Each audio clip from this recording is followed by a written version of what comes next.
오늘 성경 말씀은 마태복음 27장 32절에서 44절입니다. 예수님이 종교 지도자들에게 붙잡혀 공회 앞에서 재판을 받을 때 대제사장들과 온 공회가 예수님을 죽이려고 그를 칠 증거를 찾았지만 예수님을 죽일 만한 증거를 찾지 못하였습니다.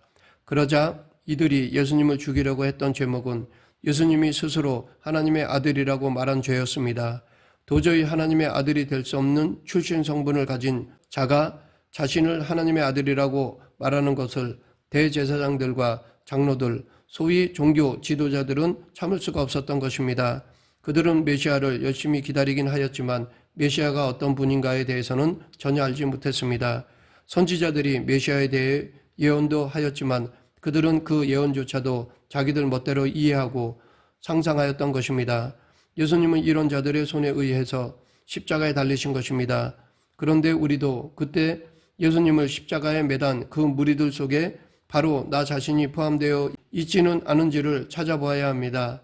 실제로 이 세상에 살다 보면 중요한 선택 상황에서나 결정을 내릴 때 신자이기에 예수 그리스도가 큰 부담으로 느껴질 때가 있기도 합니다.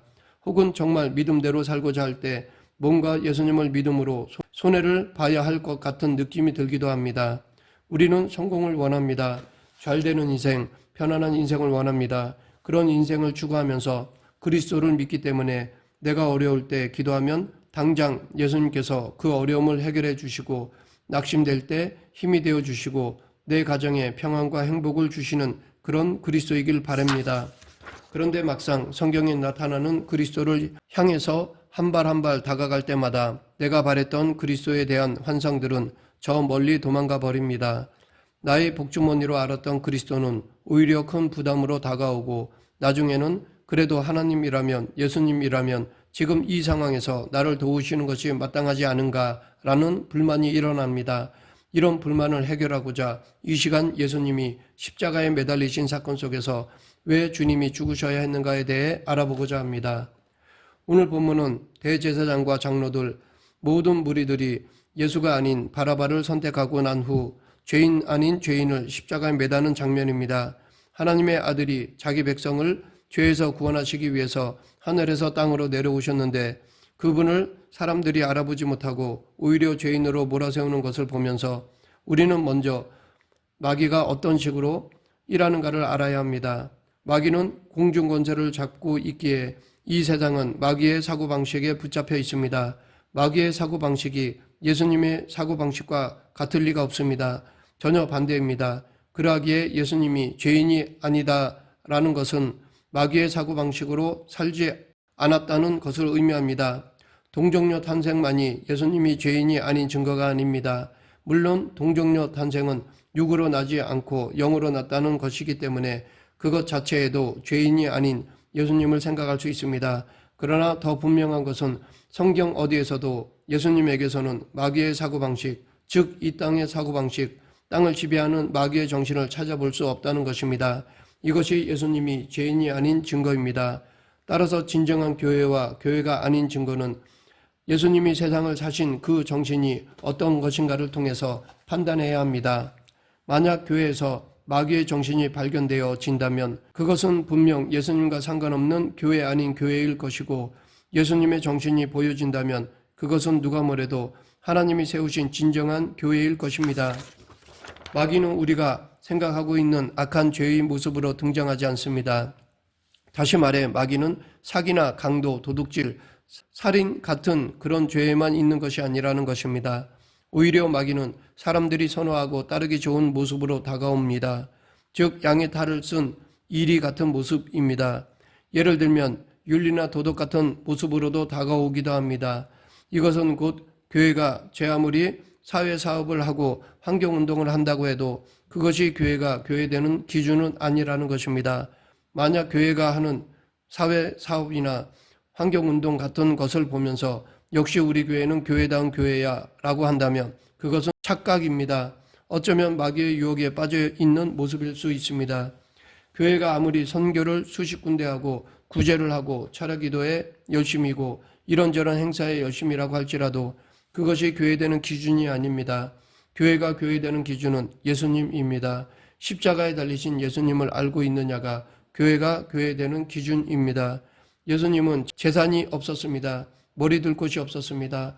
병을 고치고 이적을 일으키는 능력만 잘 이용하시면 떼돈을 벌 수 있었지만 전혀 그런 것에는 관심이 없었습니다. 그동안 한국교회 역사에서 병을 고친다고 안수기도 하면서 헌금을 요구하는 것은 결국 주님과 전혀 상관없는 것임을 알아야 합니다. 어쩌면 이런 행태는 마귀가 하는 짓일 수 있습니다. 병을 고치지 말라는 것이 아닙니다. 또한 병 고치는 은사를 부정하는 것도 아닙니다. 단지 그런 은사가 있다면 그것을 통해서 사람들이 육신에 대한 소망을 버리고 하늘을 바라보도록 인도하는 것이 마땅하다는 것입니다. 예수님은 우리에게 하나님을 바라보는 삶, 믿음의 삶이 무엇인가에 대해서 말씀하셨습니다. 먹을 것, 입을 것을 위해서 염려하지 않는 삶, 오직 그의 나라와 그의 의를 구하는 삶, 섬김을 받으려는 것이 아니라 오히려 섬기는 자가 되기를 구하는 삶, 세상의 것보다 주님이 나와 함께 계심으로 그것으로 기뻐하고 힘을 얻고 살아가는 삶, 이런 것들이 바로 믿음의 삶입니다. 우리가 예수님을 이렇게 제대로 알고 살아간다면 과연 무엇에 소원을 두고 무엇을 바라고 살아갈까요? 교회가 십자가에 달리신 예수님을 제대로 안다면 과연 무엇을 목표로 하고 무엇을 가르치는 교회가 될까요? 우리는 주위에서 교회 아닌 교회의 모습을 너무나 많이 발견할 수 있습니다. 우리는 예수님이 달리신 십자가에 우리도 매달린 채로 우리의 교회를 바라봐야 합니다. 그리고 과연 무엇이 십자가의 정신이 아닌가를 하나하나 점검해 봐야 합니다. 이것이 우리가 한 자리에 모여 말씀을 듣는 이유 중에 하나인 것입니다. 본문에 보면 예수님은 온갖 조롱을 다 받으셨습니다. 로마 군사들은 예수님의 옷을 벗기고 홍포를 입혔습니다. 이것은 왕이 입은 옷의 흉내를 낸 것입니다. 가시 면류관을 머리에 씌웠습니다. 왕관을 흉내낸 것입니다. 갈대를 손에 들렸습니다. 왕의 지팡이인 호를 흉내낸 것입니다. 그리고 그 앞에 엎드려 유대인의 왕이여 평안할지어다 라고 인사하였습니다. 이 모두 예수님을 조롱하는 것입니다. 내가 유대인의 왕이냐? 그래 왕으로 대우해 줄게 하면서 모독하고 조롱하는 것입니다. 그리고 나중에는 손에 쥐었던 갈대를 빼앗아 가시 면류관에 씌어 있는 머리를 때렸습니다. 그리고 입혔던 홍포도 벗겼습니다. 이러한 모든 조롱을 다 당하신 예수님입니다. 이것이 예수님의 모습인데 예수님이 가신 길인데 우리도 이런 길이 주어진다면 마다하지 않고 갈 수 있겠습니까? 그러나 예수님을 믿는 우리들에게는 베드로가 검을 빼어서 종의 길을 친 것이 더 마음에 들지 때린 대로 맞고 조롱하는 대로 다 당하는 예수님의 모습은 정말 답답할 것입니다. 그러나 때릴 때 나도 같이 때리고 조롱할 때 나도 같이 조롱하는 것은 이 땅의 방식이기 때문에 예수님은 그렇게 하지 않으셨던 것입니다. 그리고 예수님을 십자가에 매단 후에는 사람들이 뭐라고 합니까? 39절에 지나가는 자들이 나오는데 이 지나가는 자들은 우연히 그곳을 지나가는 사람들이 아니라 예수님의 사형을 지켜보기 위해서 찾아온 사람들이라 생각합니다. 이들은 예수님을 모욕하기를 성전을 헐고 사흘에 짓는 자여 내가 만일 하나님의 아들이여든 자기를 구원하고 십자가에서 내려오라 라고 하였습니다. 즉 내가 하나님의 아들이라고 성전을 헐고 사흘에 지을 수 있다고 그러면 그 십자가에서 한번 내려와 봐. 그러면 우리가 너를 하나님의 아들로 믿어줄게 라고 조롱하는 것입니다. 이 말은 아무 힘도 쓰지 못하고 당하는 것을 보니까 절대로 하나님의 아들이 아니라는 것입니다. 하나님의 아들이라면 절대로 인간들의 손에 당하지 않을 것이라는 생각입니다. 이들은 마귀의 지배 아래에 있기 때문에 마귀의 사고방식으로 예수님을 바라본 것입니다. 실제로 당시 십자가에 매달린 예수님의 모습은 사람들이 보기에 바보 같은 모습처럼 보였을 것입니다. 우리는 흔히 자식이 밖에서 남에게 맞고 들어오면 바보같이 왜 맞고 들어오니? 라고 하면서 꾸짖습니다. 자식이 남에게 맞아서 마음이 아픈 것도 있겠지만 남에게 맞고 돌아오는 약한 모습이 부모의 자존심을 상하게 한 것입니다. 물론 남에게 맞는 것이 무조건 좋다는 것이 아닙니다. 불의한 것에 대해서는 대항할 줄 알아야 한다고 봅니다. 다만 혹 남에게 맞고 당하는 것을 무조건 바보 같은 모습으로만 본다면 그 사람의 눈에는 가난한 자, 약한 자, 힘없는 자들이 아무것도 아닌 존재로만 보여지게 될 여지가 큽니다. 그들은 함부로 대해도 괜찮은 사람으로 바뀌어질 여지가 큽니다. 나보다 힘이 없다는 이유 때문에, 나보다 가난하다는 이유 때문에 내 안에 그들을 무시하는 마음이 싹트고 있다면 그것은 주님의 마음이 아니라 마귀의 마음인 것입니다.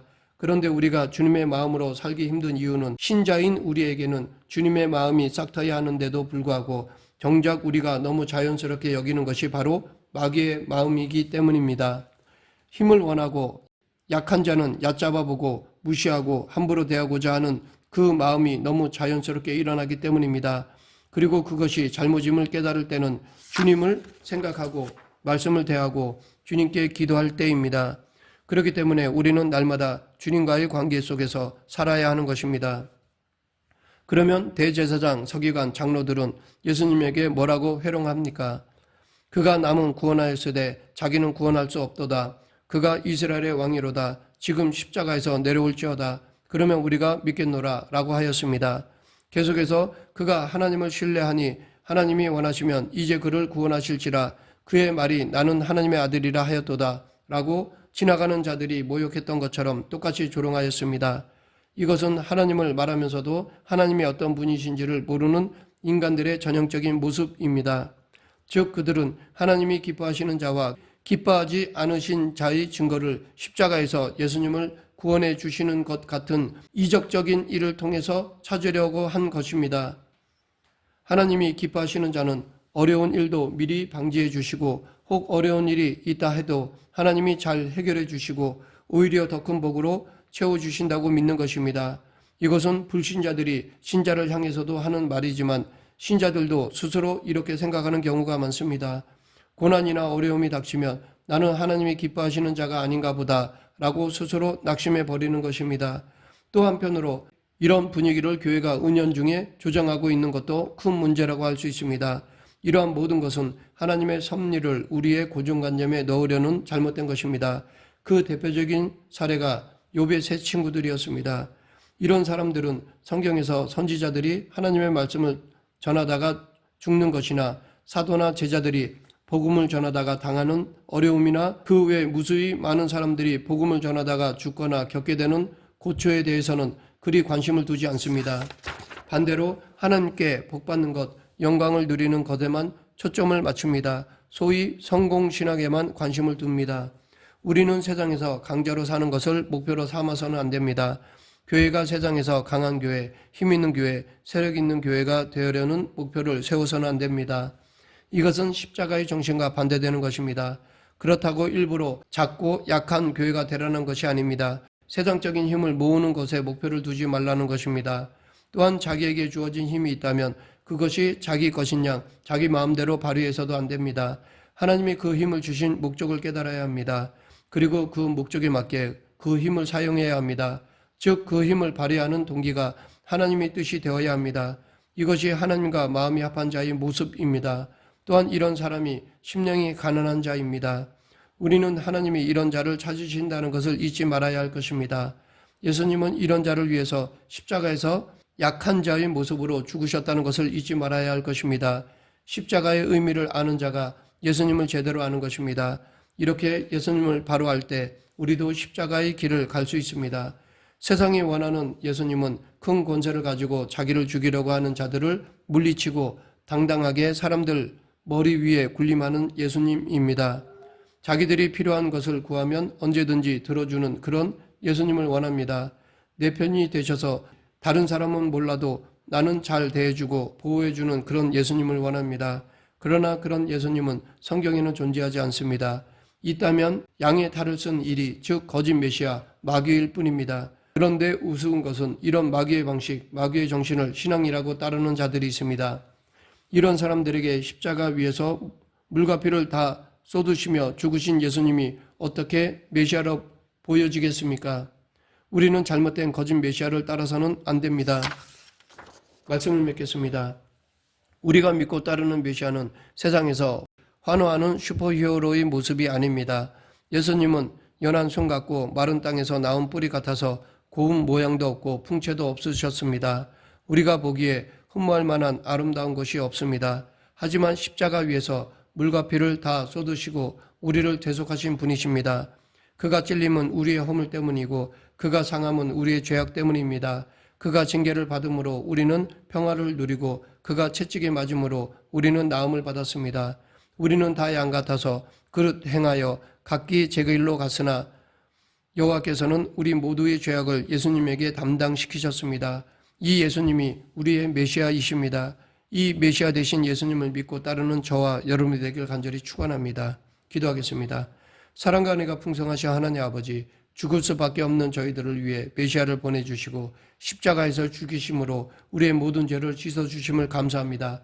이 귀한 값을 치르고 구원받은 자로서 합당한 삶을 살아가는 성도가 되게 하여 주시옵소서.